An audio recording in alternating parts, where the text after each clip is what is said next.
Students, इस video में हम करने वाले हैं चैप्टर वर्क एंड एनर्जी का लेक्चर 1, जिसमें हम करेंगे topic not much work in spite of working hard.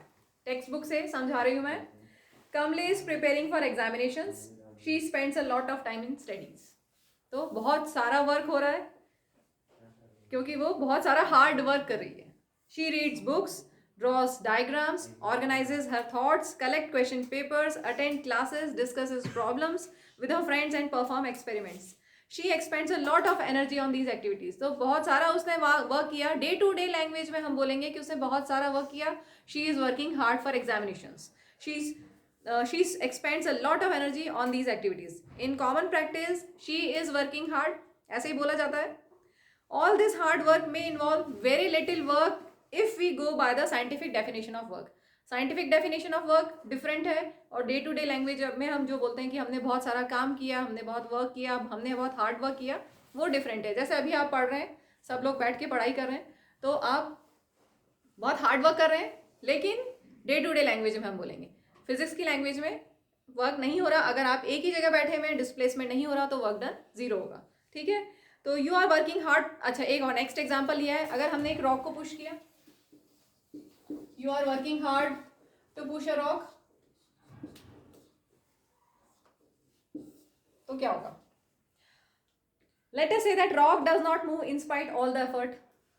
बहुत सारा, बहुत पुश किया, बहुत जम के अच्छे से पूरा फोर्स लगा के पुश किया, यू गेट कंप्लीटली एग्जॉस्टेड।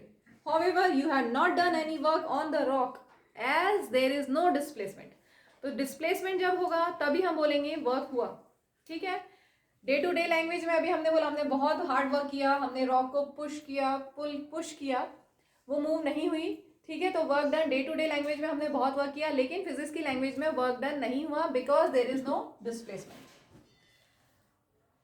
ठीक है, नेक्स्ट एग्जाम्पल दिया इन्होंने, you stand still for a few minutes with a heavy load on your head.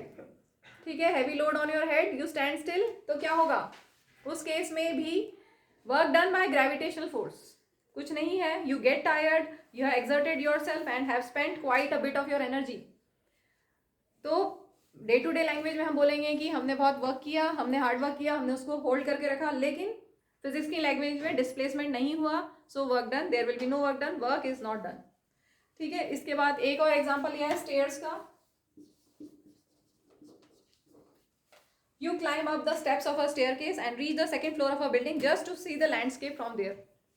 You may even climb up a tree. तो इस केस में स्टेयर्स क्लाइम की, tree climb किया, तो डिस्प्लेसमेंट हुआ मीन्स वर्क डन होगा। ठीक है, if you apply the scientific definition, these activities involves a lot of work. Stairs case पे चढ़ना या फिर ट्री क्लाइम करना, इनमें वर्क होगा क्योंकि डिस्प्लेसमेंट हुआ है। In day-to-day life, we consider any useful physical or mental labor as work.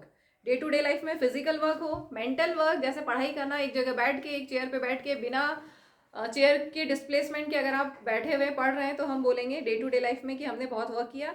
Activities like playing in a field, talking with friends, humming a tune, watching a movie, attending a function are sometimes not considered to work. What constitute work depends on the way we define it. तो हम अब पूरी physics की language में चलते हैं। Physics की language में वर्क कब होगा? जब डिस्प्लेसमेंट हुआ, फोर्स अप्लाई हुआ ऑब्जेक्ट पे और ऑब्जेक्ट डिस्प्लेस हुआ। ये दो कंडीशन से ध्यान रखेंगे। जब if you apply force on an object and the object get displace, then we say that work is done. So these two conditions necessary for work to be done are force has to be applied on the object and the second condition is object should be displaced. ठीक है, इसके बाद यहाँ पर एक activity 11.1 के बाद 2-3 question उनको देख लेते हैं हम। रॉक वाले एग्जाम्पल के साथ में चलते हैं। What is the work been done on? Suppose आपने रॉक को धक्का दिया, तो what is the work being done on? Work किस पे हुआ? On rock. ठीक है, आंसर लिख लेना, वहाँ क्वेश्चन दिया हुआ है। एक्टिविटी 11.1 में फर्स्ट सेकंड थर्ड पार्ट 3 है, वहाँ पे लिख लो। What is the work being done on? Work is being done on the rock. What is happening to object? क्या हुआ रॉक को? Object does not move. ठीक है, second part, object does not move. ये रॉक का example अगर हम लेते हैं तो Who is doing the work? You yourself is doing the work. Clear हो गया टॉपिक?